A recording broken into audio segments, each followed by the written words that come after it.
புறப்படும் பெண்ணே நான் பூ வரைந்தார்.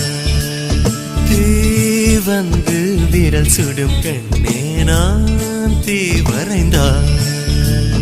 உயிரல்லதெல்லாம் உயிர் கொள்ளும் என்றால் உயிருள்ள நானோ என்ன ஆகுவேன்? உயிர் வாங்கிடும் ஓவியம் நீயடி.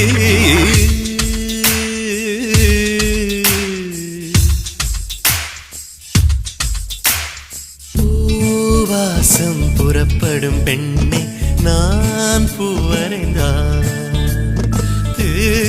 வந்து விரல் சுடும் கண்ணே நான் தீ வரைந்தார்.